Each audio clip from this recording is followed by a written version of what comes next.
چلیے جی شروع کرتے ہیں. آیت نمبر 42.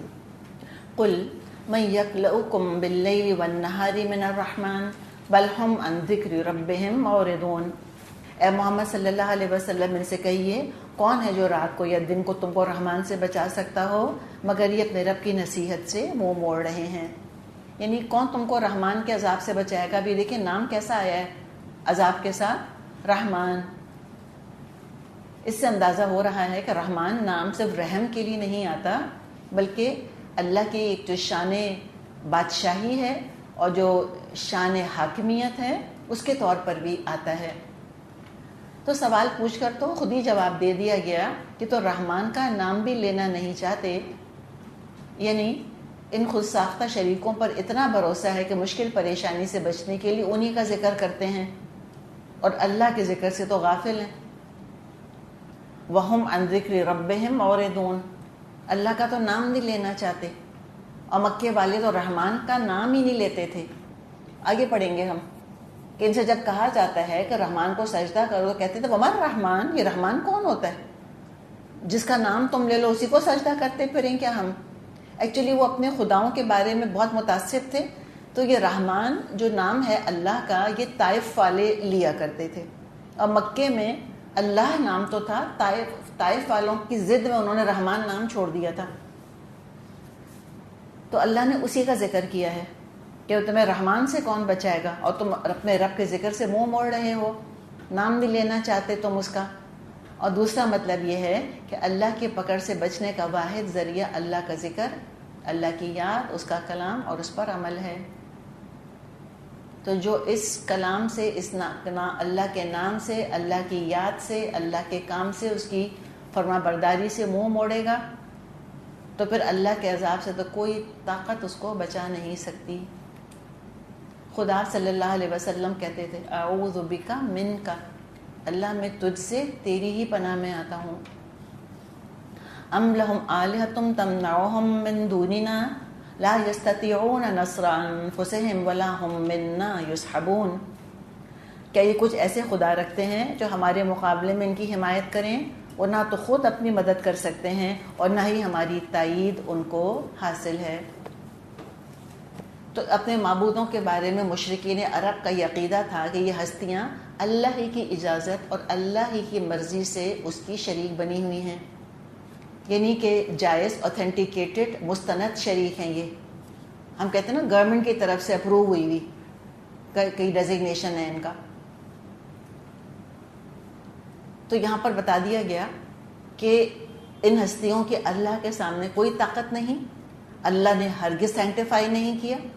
اللہ نے ہرگز یہ پوزیشن ان کو نہیں دی. اللہ نے ان کو اپروو نہیں کیا اور نہ یہ اللہ کی طرف سے محفوظ اور انوائلیبل ہیں جیسے کہ تم نے سمجھ رکھا ہے. یہ تو اپنی مدد خود نہیں کر سکتے اور نہ ہی یہ اللہ کی طرف سے مدد دیے جاتے ہیں. یہ سب تم نے جھوٹے معبود گھڑ لیے اپنے. اچھا مسئلہ کیا ہوا؟ مسئلہ یہ ہے بل متعنا هؤلاء وآباءهم حتى طال عليهم العمر. اصل بات یہ ہے ان لوگوں کو اور ان کے آباء و اجداد کو ہم زندگی کا سر و سامان دیے چلے گئے یہاں تک کہ ان کو دن لگ گئے. یہ اس قدر اہم بات ہے اگر ہم سمجھیں. دیکھیں ہوا کیا. یہ طال علیہم العمر اس میں تو ہے نا کہ عمریں لمبی ہو گئیں. ہم اپنی زبان میں کہتے ہیں کسی کو ہم دیکھیں کہ کوئی بات نہیں سنتا اور بہت ہی ڈھیٹ ہو گیا ہے بہت سٹبن ہو گیا ہم کہتے ہیں چربی چڑھ گئی ہے. سنا ہے آپ نے کہ چربی چڑھ گئی ہے ان کے اوپر. چربی چڑھ گئی کیا مطلب؟ بے حس ہو گئے ڈھیٹ ہو گئے سٹبن ہو گئے بہت زیادہ obstinate ہو گئے بہت. تو ہمیں پتہ یہ چل رہا ہے کہ ایک پروسیس ہے جو کہ پورا فالو ہوتا ہے زوال کا. کون سا زوال؟ دنیاوی نہیں اخلاقی. عذاب آنے کا ایک پروسیس ہوتا ہے پورا. کیا ہوتا ہے؟ پچھلی نسلیں کفر اور شرک کے ساتھ عیش اور عشرت کی زندگیاں گزار کر دنیا سے جا چکی ہوتی ہیں. عذاب نہیں آتا ان کے اوپر. کفر کرتی ہیں شرک کرتی ہیں بدعت کرتی ہیں کوئی بات نہیں مانتی اور ساتھ ساتھ دنیا ملتی رہتی ہے اور دنیا کی تاریخ بھری پڑی ہے نسل در نسل در نسل ایسا ہوا. تو کیا وہ صحیح راستے پر تھیں اس لیے کہ عذاب نہیں آیا ان کے اوپر؟ نہیں ایسے نہیں تھا. وہ غلط راستے پر تھیں.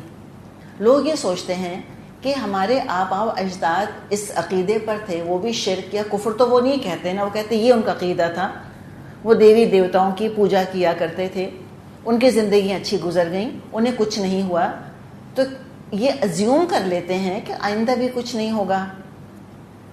تو یہ کوئی نہ سمجھے کہ آئندہ بھی کچھ نہیں ہوگا. اللہ کے ہاں مہلت کا ٹائم ٹیبل ہے. ابھی اللہ تعالیٰ کے پلان کے مطابق ان نسلوں پہ عذاب کا وقت نہیں آیا تھا، لیکن یہ کوئی نہ سمجھے کہ پچھلی نسلوں پہ عذاب نہیں آیا تھا تو اگلوں پر بھی نہیں آئے گا. اللہ کا ٹائم ٹیبل ہے، اس کے حساب سے پکڑ آتی ہے. تو سبق کیا ہے جو ہم بات کر رہے ہیں، کیوں اہم ہے میرے اور آپ کے لیے؟ ہم کسی کی نسل سے ہیں، کوئی ہماری نسل سے ہوگا، آگے نسل چلے گی نا. تو بات یہ ہے کہ پچھلی جنریشن کی غلطیوں کا کریکشن ہونا چاہیے تاکہ یہ سائیکل جو ہے یہ بریک ہو جائے. تو جو پچھلی نسل نے غلطیاں کی ہیں، مجھے اور آپ کو، ہم دیکھیں ہم دو نسلوں کو پکڑے ہوئے ہیں، پچھلی نسل اور اگلی نسل کو، ہم بیچ کی نسل ہیں نا. ہم یہ ذمہ داری اپنے اوپر لے لیں کہ ہم پچھلی نسل کی غلطیوں کی اصلاح کریں گے، کریکشن کریں گے، اس کو ہم اگلی نسل میں انہیرٹ نہیں ہونے دیں گے. آپ نے سنا ہے جین ایڈیٹنگ ہو رہی ہے آج کل، وہ جو سیزرز ہیں نا ان کی، وہ کاٹ پیٹ کے جو ڈیفیکٹڈ جینز ہیں وہ نکال دیتے ہیں، اور جو بچہ پیدا ہوتا ہے اس میں وہ ڈیفیکٹڈ جینز پیرنٹس سے انہیرٹ نہیں ہوتی. یہ تو سائنس کر رہی ہے، اور ہم کو تو یہ سیزرز اللہ نے پہلے ہی دے دی ہیں ہمارے ہاتھ میں. ہم جین ایڈیٹنگ تو نہیں کر رہے، ہم دین ایڈیٹنگ کر رہے ہیں. اگر والدین کا دین غلط تھا اور ہمارے پاس علم آ گیا اور ہم نے پن پوائنٹ کر لیا کہ یہاں پر یہ مسٹیک کرتے ہیں ہمارے پیرنٹس، مزاروں پر جاتے ہیں یا نعوذ باللہ وہ غوث پاک کو پکارتے ہیں مشکل وقت میں. عبد القادر جیلانی کے بارے میں تو لوگوں کے جو عجیب و غریب عقیدے ہیں ان میں وہ یہ بھی کہتے ہیں کہ عبد القادر جیلانی تو وہ ہستی ہیں کہ انبیاء کی مدد کے لیے بھی وہی گئے تھے جب انبیاء کو ضرورت پڑی تھی. مردوں کو زندہ کر دیتے ہیں اور اللہ جانے کیا کیا کرتے ہیں جو کچھ انہوں نے کہا. اگر یہ عقیدے ہیں تو کیا ہم چاہیں گے کہ ڈیفیکٹڈ دین ہماری اولاد تک جائے؟ ہرگز نہیں. یہاں پہ سپلائسنگ کرنے کی ضرورت ہے، کریکشن کریں یہاں پر، اور اگلی نسل کو صاف ستھرا دین دیں، ورنہ وہ ایک جو سائیکل ہے وہ چلتی چلی جائے گی، وہ تو بریک ہی نہیں ہوگی کہیں پر. تو پچھلی نسل کی گمراہیاں اگلی نسل تک بھی چلتی ہیں. تو دیکھیں میں اور آپ کیا عقیدہ دے کر جا رہے ہیں اپنی آنے والی نسل کو. تو ان چیزوں کے بارے میں کمپلیسنٹ بالکل بھی نہیں ہونا چاہیے. تو اللہ تعالیٰ ان کے آباء و اجداد پر رحم کرتا رہا، گناہوں سے درگزر کرتا رہا، تو جرتیں بڑھتی چلی گئیں پھر ان کی، مکے والوں کی. بٹ نو مور. اب تک جو رسی دراز ہو رہی تھی، وقت آ گیا اس کو تنگ کیا جائے. اب کھینچ لے اللہ رسی، ان کی ڈور کھینچ لے. فرمایا افلا یرون انا نأتی الارض ننقصها من اطرافها افهم الغالبون. کیا ان کو نظر نہیں آتا ہم زمین کو مختلف سمتوں سے گھٹاتے چلے آ رہے ہیں، پھر کیا یہ غالب آ جائیں گے؟ اطرافها، ہا کی زمین مکہ کی طرف، یہ ہا کی جو ضمیر ہے یہ مکہ کی طرف جا رہی ہے. من اطرافها کہ مکہ کے چاروں طرف سے ہم آ رہے ہیں اور ان تک پہنچنے والے ہیں. ہم دیکھ رہے ہیں مکے میں اسلام کی دعوت جڑ نہیں پکڑ سک رہی تھی. تو مکہ کیسے ہوا؟ معاملہ کیا ہوا مکہ کے ساتھ؟ مکہ نے عرب فتح نہیں کیا. سورہ رات پر بھی ہم نے یہ بات کی تھی. مکے والوں نے مکے سے نکل کر عرب کو فتح نہیں کیا. مکے کے باہر سے اسلام مکے کے اندر آیا اور مکے کو فتح کیا گیا. تو یہ اللہ نے بتا دیا ان کو کہ from outward to inward اسلام آ رہا ہے. کفر کی بساط لپٹ رہی ہے. اب شرک کا نظام چند دن کا مہمان ہے بس، اور اللہ کا نظام مکے میں قائم ہوگا. اسی کا نام لیا جائے گا جس کا یہ گھر ہے، اور مشرک ہمیشہ کے لیے مغلوب ہوں گے. اور وہ دن جب کہ مکہ فتح ہوا تھا اور آج کا دن 1442 ہجری، دوبارہ کبھی شرک داخل ہو نہیں سکا، اور نہ مکے میں اور مدینہ میں الحمدللہ کوئی ابھی آثار ہیں. ہاں قیامت کے قریب کیا معاملہ ہوگا اللہ بہتر جانتا ہے. تو یہ بتا دی کہ ہم تو زمین کو گھٹاتے چلے آ رہے ہیں چاروں طرف سے. یہ تو دیکھیں ایگزیکٹلی جو ٹیکسٹ ہے اس کے ساتھ ہم نے تفسیر کی ہے, جو ٹیکسٹ کے ساتھ ہمارا مطلب جو تفسیر سنکرونائزڈ ہے. اگر ہم اس آیت کو آئسولیشن میں لیں, آیت کے ٹکڑے کو, افلا یرون انا ناتی الارض ننقصها من اطرافها, کیا یہ دیکھ نہیں رہے کہ ہم زمین کو گھٹاتے چلے آ رہے ہیں ان کے چاروں طرف سے, زمین کے چاروں طرف سے. تو اگر ہم پڑھیں جغرافی تو ہمیں پتہ چلتا ہے کہ فزیکلی زمین شرنک ہو رہی ہے. جو کور ہے, جو کور کے اندر جو فیول ہمارا جل رہا ہے تو وہ شرنک ہو رہا ہے اندر سے. تو جو زمین کا سرکمفرنس ہے جو آج سے 500 سال پہلے تھا اس کے مقابلے میں آج وہ کم ہو چکا ہے. یہ بھی آپ دیکھیں نا, قرآن کا معجزہ تو ہے, میریکل تو ہے. کانٹیننٹس جو ہیں وہ چند سینٹی میٹر ہی صحیح ایک دوسرے سے قریب آئے ہیں. یہ کسی کو نہیں پتا تھا, لیکن اللہ نے کہا کہ ہم زمین کو گھٹا رہے ہیں چاروں طرف سے. اور دوسرے اگر ہم دیکھیں تو وقت کے ساتھ ساتھ بہرحال زمین تنگ تو ہوتی جاتی ہے نا انسان کے لیے. کس طرح سے جوانی ہوتی ہے, جوانی کے اپنے ایک تقاضے ہوتے ہیں, اپنی رونقیں ہوتی ہیں, ہر ایپیٹائٹ بہت ہوتی ہے. کھانا ہی دیکھ لیں آپ, کتنی جلدی ہضم ہوتا ہے ماشاءاللہ. ابھی دوپہر کو ماشاءاللہ صبح ناشتے میں پراٹھے اور آملیٹ کھایا تھا, 12 بجے نہیں اماں کھانے میں کیا, بھائی ابھی پراٹھا تو ہضم کر لو, ہمارے تو سینے پہ رکھا ہوا ہے اب تک. نہیں ماشاءاللہ ان کا کب کا ہضم ہو گیا, کہتے وہ تو 3 گھنٹے ہو گئے کھائے ہوئے. اچھا ماشاءاللہ, پھر اماں نے پورا لنچ بنایا ان کے لیے, سب پکایا کھلایا, ابھی شام کے 6 بجے نہیں, کھانے میں کیا ماشاءاللہ. آپ یہ دیکھیں نا کیسی بھوک ہوتی ہے, اور لگ بھی جاتی ہے, اور وزن بھی بڑھتا ہے, اور رونق بھی آتی ہے, اور کیا ایک حسن ہوتا ہے جوانی کا اپنا. کہتے ہیں نا کہ جوانی گدھی پر بھی ہے تو گدھی بھی پیاری لگتی ہے. اچھا پھر کیا ہمیشہ ایسا ہی رہتا ہے؟ نہیں, پھر وقت کے ساتھ ساتھ ہو سکتا ہے پیسہ اور کھانا بڑھ جائے لیکن بھوک نہیں رہتی. بعض دفعہ انسان ویل آف زیادہ ہو جاتا ہے ایج کے ساتھ, خرچے کم ہو گئے, کمائی بعض دفعہ بڑھ گئی, تو اب آپ اکیلے بھی پورا پیزا کھا سکتے ہیں. کھا سکتے ہیں, سچ بتائیں نہیں, دیکھ کر ہی اتنا چیز اس کے اوپر دیکھ کے ان سے کہتے ہیں مجھے نہیں کھانا, مجھے نہیں پسند. چیزیں موجود ہیں لیکن دنیا گھٹ گئی ہے, غذا گھٹ گئی ہے, رزق گھٹ گیا, نہیں کھایا جاتا. کیا پتا وقت کے ساتھ کپڑے زیادہ بہتر, زیادہ مہنگے کپڑے خریدنے لگیں, خرید سکیں, لیکن وہ اتنے اچھے نہیں لگتے. جو کہ وہ 20 سال کی عمر میں جو لباس سجتا ہے وہ ظاہر ہے وہ 60 سال کی عمر میں نہیں سج سکتا, سوال ہی پیدا نہیں ہوتا. وہ اسکن کی خوبصورتی نہیں رہی, وہ جوانی نہیں رہی, وہ خوبصورتی نہیں رہی, تو رونق تو گھٹ جاتی ہے, جلدی تھکنے لگتا ہے انسان. اب افورڈ کر سکتے ہیں کہ یہاں جائیں وہاں جائیں, گھومیں پھریں, لیکن ہمت نہیں ہوتی. ایک دفعہ بھی گھر سے نکل جائے انسان تو دوبارہ شام کو دل نہیں چاہتا نکلنے کا, ہوتا ہے نا. تو زمین تو اب دیکھیں ویسی گھٹ جاتی ہے انسان کی عمر کے ساتھ. تو دیکھ نہیں رہے کہ تم دنیا کو نہیں چھوڑے, دنیا تو تمہیں چھوڑ رہی ہے, ہوتے ہوئے تم استعمال نہیں کر پا رہے. نصیب کم سے کم ہوتا چلا جاتا ہے انسان کا. اور پھر آپ دیکھیں گھٹتے گھٹتے کتنا گھٹتا ہے کہ کہاں تو وہ ہزاروں گز کے گھروں میں یا محلوں میں رہتے ہیں, پھر وہ 2 گز زمین کے ٹکڑے کے اندر قید ہو جاتے ہیں. بس اتنا سا ہمارا نصیب ہے, بس فائنلی اتنی دنیا گھٹے گی کہ وہ اتنی سی قبر ہے جو کہ ملنی ہے, دیٹس اٹ. تو پھر کیا دل لگائے انسان, کتنا روتے پیٹتے ہیں اس کے پیچھے, اور کفر کرتے ہیں اور اللہ کو ناراض کرتے ہیں, جبکہ اللہ نے وہ جنت رکھی ہے میرے آپ کے لیے. سارے اللہ کہتا ہے کہ دوڑو بھاگو اس جنت کی طرف. کیا ہے اس کا عرض کتنا ہے, کہ عرض سمائی والارض, آسمان اور زمین جتنی تو اس کی چوڑائی ہے, تو لمبائی سوچ لو کتنی ہوگی. اتنی وسیع جگہ اللہ نے بنا کے رکھی ہے. کیوں انسان تنگ جہنم کے اندر ٹھسنا چاہتا ہے؟ تو کیا کرو, اس کا بھی آگے علاج بتا دیا. قل, ان سے کہہ دیجئے, انما انذرکم بالوحی, ان سے کہہ دیجئے میں تم کو وحی کے بنا پر متنبہ کر رہا ہوں. وحی سے اپنا رشتہ جوڑ لو. تو نبی صلی اللہ علیہ وسلم اور آپ سے پہلے بھی جو انبیاء اور رسول تشریف لائے, وہ عذاب کا نوالا بنانے کے لیے نہیں آئے, اس مقصد کے لیے نہیں آئے, عذاب سے بچانے کے لیے آئے. جس نے بات مان لی, جس نے انذار قبول کر لیا وحی کا, وہ بچ گیا. جس نے مذاق اڑایا نہیں مانا وہ ہلاک ہوا. وَلَا يَسْمَعُ الصُّمُّ الدُّعَاءَ إِذَا مَا يُنذَرُونَ, مگر بہرے پکار کو نہیں سنا کرتے جبکہ ان کو خبردار کیا جائے.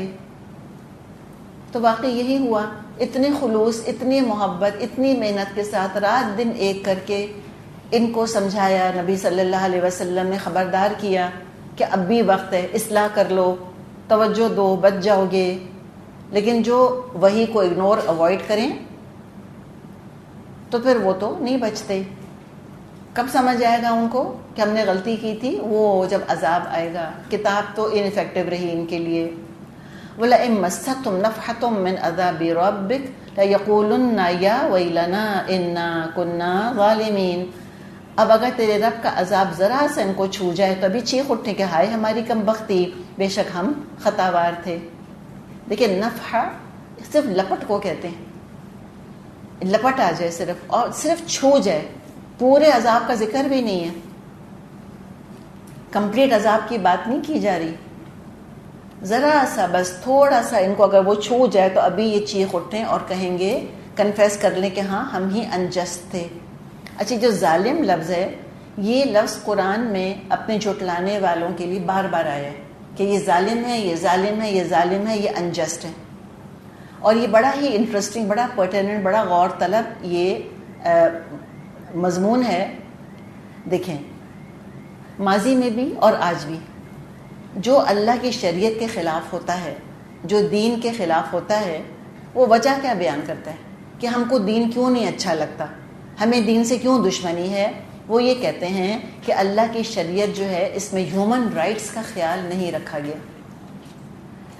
جو ریلیجن نے انسانوں پر ظلم کیا ہے، لوگوں کے رائٹس لے لیے ہیں، اور یہ بڑی پریجڈسڈ ہے شریعت، بڑی متعصب ہے شریعت، اس میں بڑا ظلم ہوا ہے، حد پنشمنٹ جو ہے وہ بڑی ظالمانہ ہے، عورت کے ساتھ بڑا ظلم ہوا ہے، اور فلاں کے ساتھ بڑا ظلم ہوا ہے۔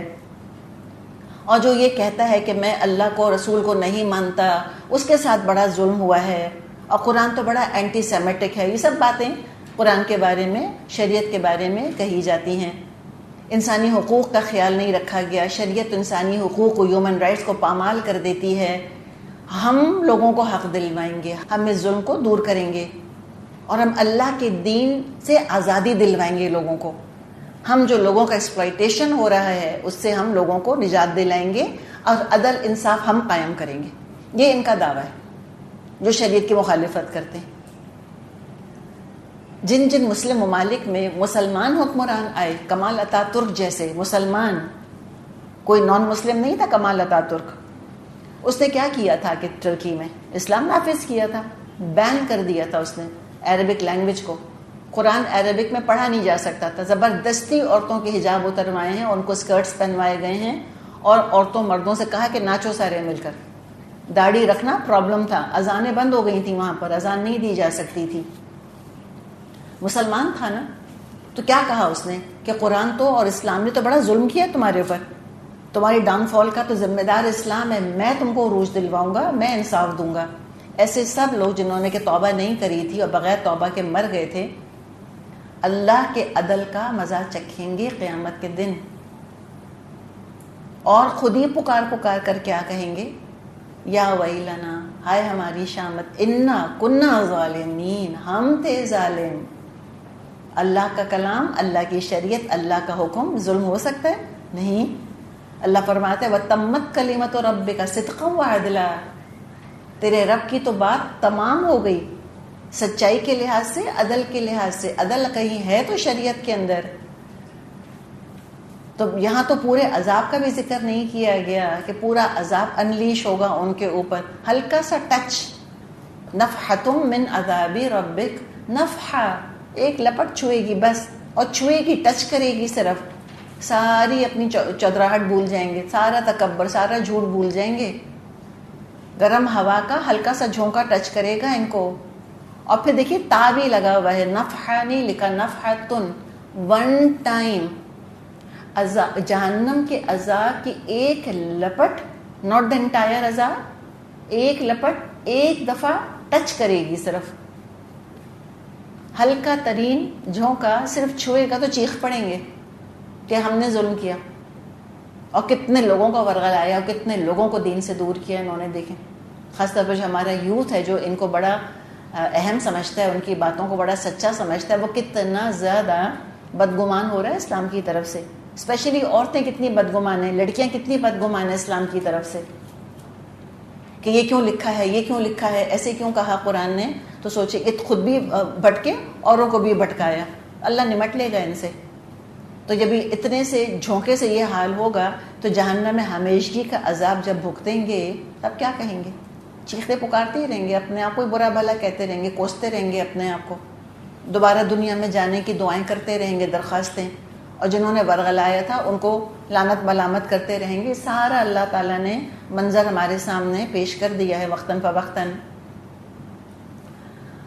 وَنَضَعُ الْمَوَازِينَ الْقِسْطَ لِيَوْمِ الْقِيَامَةِ فَلَا تُظْلَمُ نَفْسٌ شَيْئًا وَإِنْ كَانَ مِثْقَالَ حَبَّةٍ مِّنْ خَرْدَلٍ أَتَيْنَا بِهَا وَكَفَىٰ بِنَا حَاسِبِينَ. قیامت کے روز ہم ٹھیک ٹھیک تولنے والے ترازو رکھ دیں گے, پھر کسی شخص پر ذرہ برابر ظلم نہ ہوگا. جس کا رائی کے دانے کے برابر بھی کچھ کیا دھرا ہوگا ہم سامنے لے آئیں گے, اور حساب لینے کے لیے ہم ہی کافی ہیں. ایک تو یہ پتہ چلا ہمیں مثقال حبۃ من خردل سے کہ چھوٹی سی چھوٹی نیکی کو بھی چھوٹا نہ سمجھیں. شیطان یہ بھی ہمیں پٹیاں پڑھاتا ہے کہ لو اتنے بڑے بڑے تو گناہ کر رہی ہو, وراثت تو دی نہیں تھی, پردہ تو کرتی نہیں, تو غریبوں کو کھانا کھلانے کا کیا فائدہ ہوگا, چھوڑو رہنے دو. نہیں, جو نیکی ہاتھ آتی ہے کر جائیں. تو چھوٹی نیکیاں چھڑوا دیتا ہے ہم سے کہ ان سے کیا ہوگا, بڑی نیکیاں چھڑوا دیتا ہے کہ تو تم سے ہوتی ہی نہیں, بہت مشکل ہے, تم تو کر ہی نہیں سکتی. تو نہیں, ہر نیکی جہاں ملے اٹھا لیں. ڈائمنڈ ڈسٹ بھی ملتی ہے, ہم اس کو انگوٹھی میں ڈال دیتے ہیں. تو نیکی نیکی ہے.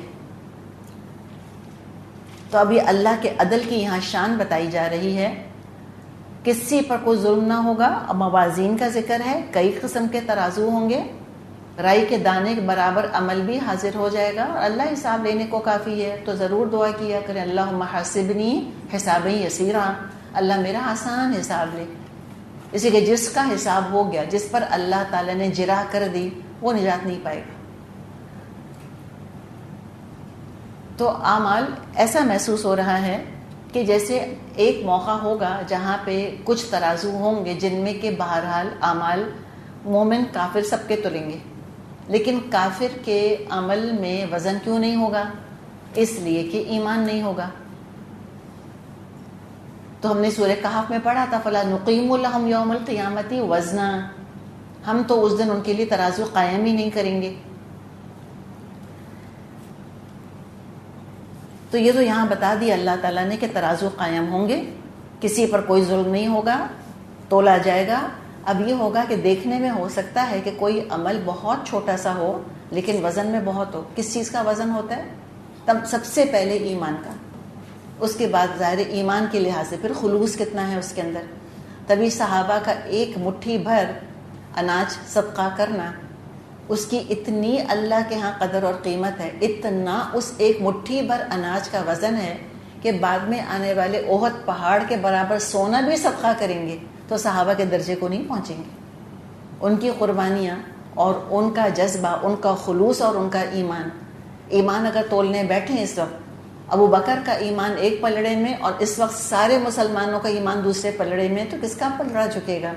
تعداد میں تو ہم بہت ہیں, تعداد میں تو وہ ایک اکیلے ہیں, لیکن اگر ہم کوانٹٹی کے بجائے کوالٹی دیکھیں تو کوالٹی میں تو ابو بکر کا ایمان کا تو کوئی مقابلہ نہیں کر سکتا, ہم سب کا ایمان بھی. تو لہٰذا چھوٹا بھی عمل کریں, خالص اللہ کے لیے کریں, نیت کی حفاظت کریں اور پورے ایمان کے ساتھ کہ مجھے اللہ سے اس کا اجر چاہیے, مانگیں اللہ سے. یہ کوئی اچھی بات نہیں ہے انڈیفرنس ہونا. کسی خاتون نے کہا کہ میں تو کبھی سوچتی نہیں کہ ایک کام جو ہے یہ اللہ کو کیسا لگ رہا ہے, یہ قیامت کے دن کیا ہوگا, میں تو چونکہ مجھے لوگوں سے ہمدردی ہے اس لیے میں کرتی ہوں. بھائی ڈاکٹر صاحب بڑے مزے سے ایک جملہ بولا کرتے تھے, کہتے تھے ڈو ناٹ سیٹل فار لیس. جب اللہ تم کو زیادہ دے رہا ہے تم کم پر کیوں قناعت کر رہے ہو؟ تم کیوں کہتے ہو کہ میں لوگوں کے لیے کرتا ہوں جب اللہ کہتا ہے کہ میں اجر دوں گا؟ ہر کام اللہ کے لیے کریں, ہر کام اللہ کے لیے کریں کہ اللہ تیرے لیے میں نے یہ کام کیا, تو صلہ پر اللہ دے گا اور حساب لینے کے لیے پر اللہ کافی ہے.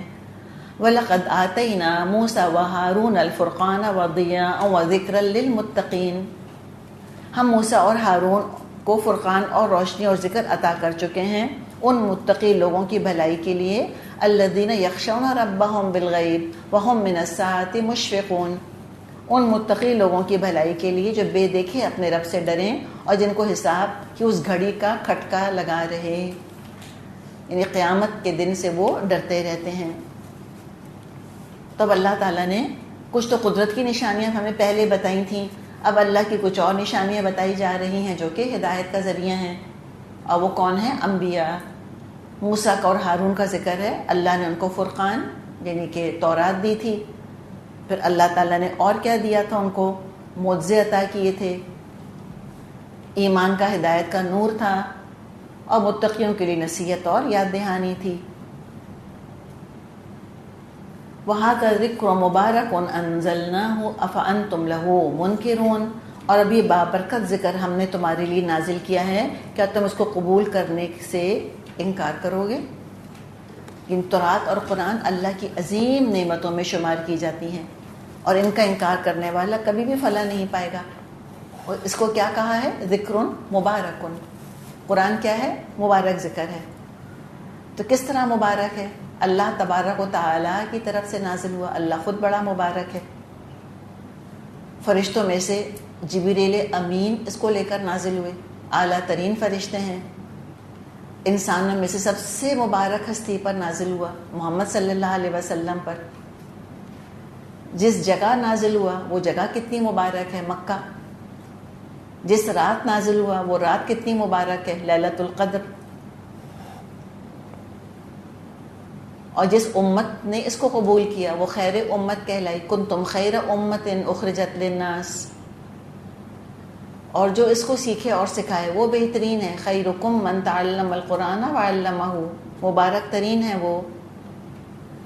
ایک حرف پڑھنے پر 10 نیکیاں، تو سوچیں کہ یہ اتنا مبارک ہے، جب امپلیمنٹ ہوگا، جب نافذ ہوگا اس کا نظام، تو کیسی برکتیں نازل ہوں گی۔